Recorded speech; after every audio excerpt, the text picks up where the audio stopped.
अब पटियाल उत्तराखंड में चल रही चारधाम यात्रा के दो बड़े खतरों का परीक्षण करेगा। पहला खतरा आज सुबह दिखा। केदारनाथ मंदिर के पास एक हेलीकॉप्टर बाल बाल बच गया।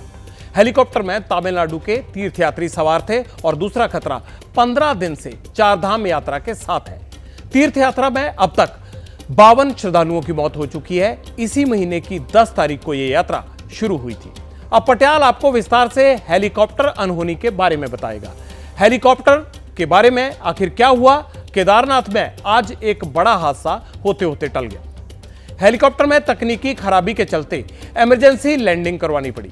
हादसे के वक्त हेलीकॉप्टर में 6 तीर्थयात्री सवार थे।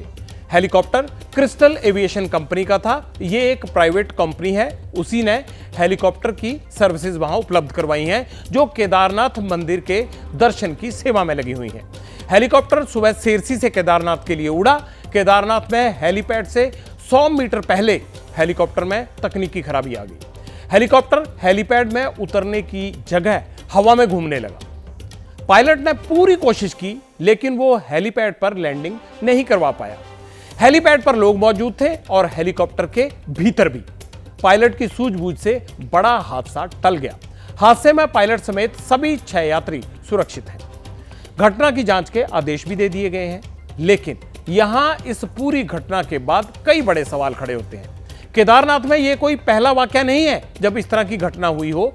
अप्रैल 2023 में हेलीकॉप्टर टेल रोटर की चपेट में आकर एक अधिकारी की यहां मौत हो गई थी। अक्टूबर 2022 में हेलीकॉप्टर दुर्घटना हुई थी। 6 श्रद्धालुओं समेत 7 लोगों की उसमें मौत हुई थी। सितंबर 2019 में भी इमरजेंसी लैंडिंग की एक घटना यहां पर हो चुकी है। तो क्या पहाड़ी इलाकों में हेलीकॉप्टर की सेवा लेना जोखिम भरा है?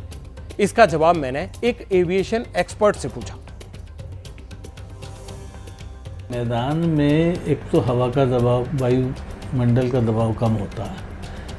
दूसरा, वेदर उतना अनसर्टेन नहीं होता है और उसके वेदर के बदलने की स्थिति के बारे में हमें ग्राउंड पे पता रहता है। अगर मान लीजिए मौसम में कहीं से तूफान आ रहा है या विंड कंडीशन बदल रही है, तो हमारे पास एक पूर्वानुमान आ जाता है। जबकि पहाड़ों में तो वो क्षण क्षण पे बदलता रहता है। तो इसलिए अच्छा, फिर हाई एल्टीट्यूड फ्लाइंग होती है, आपके पास मार्जिन बहुत कम होते हैं। फिर एक पीक से ज़्यादा दूसरी पीक पे जाना होता है। फिर विजिबिलिटी कई जगह बहुत सीरियस इशू हो जाती है, क्योंकि पहाड़ हैं, पेड़ हैं, तो ऑब्स्ट्रक्शंस बहुत होते हैं। चारधाम यात्रा में जोखिम की खबर चिंता बढ़ाती है, क्योंकि यहां पर भी बड़ी संख्या में लोग आ रहे हैं। इसीलिए हमें यह लगता है कि क्या वहां यात्रियों की सुरक्षा की गारंटी है? केदारनाथ यात्रा में 22 मई तक 10,37,700 लोगों ने रजिस्ट्रेशन करवाया है। सीजन के पहले 10 दिनों में 4,24,000 से ज्यादा लोग केदारनाथ के दर्शन कर चुके हैं। पिछले 2 साल के मुकाबले यात्रियों की यह संख्या में 156% की बढ़ोतरी हुई है। केदारनाथ में हर महीने 25,000 से ज्यादा यात्री हेलीकॉप्टर सेवाओं का इस्तेमाल करते हैं। अब पटियाल आपको चारधाम यात्रा में यात्रियों का एक और अपडेट देना चाहता है। 10 मई से यात्रा शुरू हुई थी, जिसमें अब तक 9,67,302 श्रद्धालु दर्शन कर चुके हैं। यह संख्या पिछले साल के मुकाबले 2 गुना है।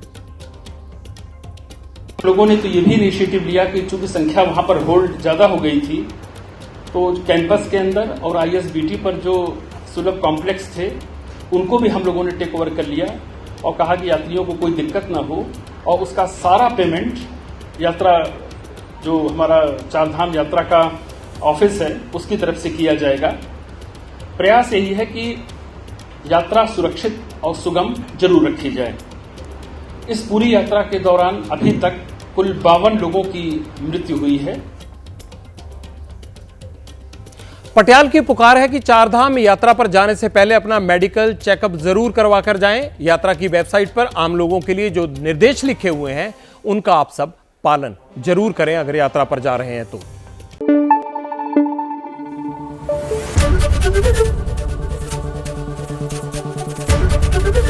एबीपी न्यूज आपको रखे आगे।